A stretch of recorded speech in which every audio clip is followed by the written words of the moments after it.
So there's this drummer called Benny Greb. I don't know if you've heard of him, you know, new to the scene, all that sort of stuff. But I recently came across the Get Good Drums pack that Benny recorded, which is a sample pack of his entire drum kit. Now this is all good and well, because who doesn't want access to that floor tom at all times of the day? The only issue with this is that I don't have an electric kit. I have an acoustic kit with a bunch of triggers, and this kit works best with an electric kit. So what I did is I used the Alesis Sample Pad 4 and 2 Roland BT1s to essentially replicate what I wanted it to do. And it is incredible.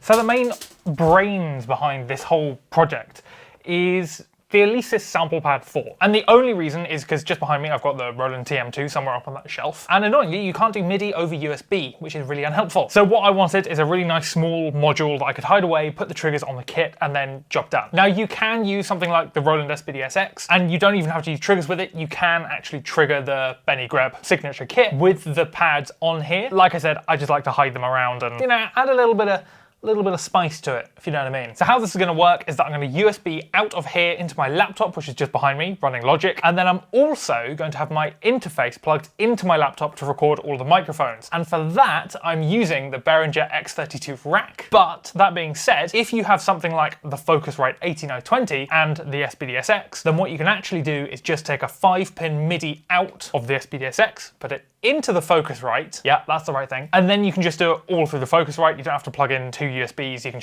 It's a little bit neater and might be a little bit more streamlined, but this works too and is, you know, slightly cheaper. The only other things you'll need is a stand if you're using this as a part of your kit, and then jack cables to plug into triggers if you're using this with triggers. For me, I'm actually going to hide this next to my floor tom, and then I'm going to use a splitter to go into my BT1s. Now I'm setting these up just above my floor tom, so I'm going to have them just underneath the ride, and then yeah, just above the floor tom. It's not the most ideal place, but that's where I naturally want to go. So I'm just using 2 old cymbal stands for this, and then a splitter cable. The BT1 on my left is going to be the X hats that Benny has, and then on the right is going to be a stack. Now plugging these in, I'm using a jack splitter cable because the Sample Pad 4 only has 1 trigger input and I'm using 2 triggers. So I'm just going to plug those in to this splitter cable and then into the back of the Alesis, and that should give me 2 individual triggers and we're good to go. And the best bit about this is I didn't actually need to set up anything on the Alesis Sample Pad, including any drivers or anything like that. I just plugged in the USBs, I plugged in the triggers, and then I was pretty much good to go. But if you would like a more detailed version of how to use triggers in general with the Alesis Sample Pad 4, then you can check out the video just up there. So once you've got it all plugged in and set up and good to go, the next step is setting up the Logic project or whichever DAW you're using. Like I just said, for me, it's going to be Logic. So I've set up this project here, which is just quite simply a recording project of all my inputs, basically. For this kit, I'm just recording kick, snare, tom 1, floor tom, and then 2 overheads. I do also have a kick and snare trigger, but that's mostly just for me to get better at mixing and to see if I can mix in triggers. So we're not going to use those today, but what we are going to use is a software instrument. So what you want to do is plug in the USB from the Alesis Sample Pad 4 into your laptop, and then the same with your interface, so they're both plugged in, turned on, and good to go. Now with the Alesis Sample Pad, it sends out MIDI channel 10, which is really important. So on Logic, here's our instrument track. I'm going to call this Greb Kit, and then up here on track, you want to change the MIDI input to Sample Pad, and the only reason why I want to do that is mostly because of safety, so we don't get any conflicting MIDI inputs. And then MIDI in channel 10. Again, you can get away with having those settings just as they are, but for safety, it's nice to have both on so that we know we're getting MIDI just from the sample pad and just in channel 10, which is what it's sending out. Once you've done that, you can then load up Contact. So for me, I'm using Contact 7. And as you can see there's a little sneaky peek into the next video I'm going to make with a certain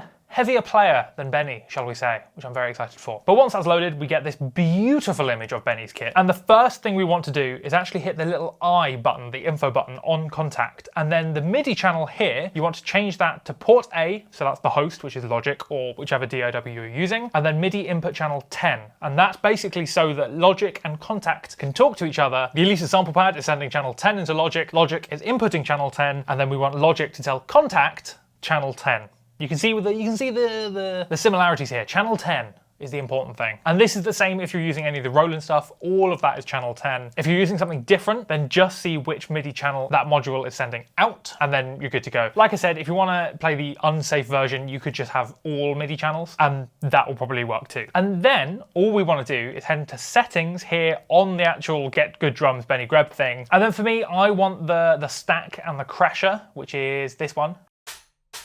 Oh yeah, and then I love it so much, it's great. What we want to do is assign the triggers these MIDI notes. So the stack, I want on the furthest right trigger. So you're going to press basically this little record button, grab a stick and then hit it. And then that MIDI note will change. And we're good to go. And then the same thing with the crasher hats, hit the record. There we go, it's reassigned it.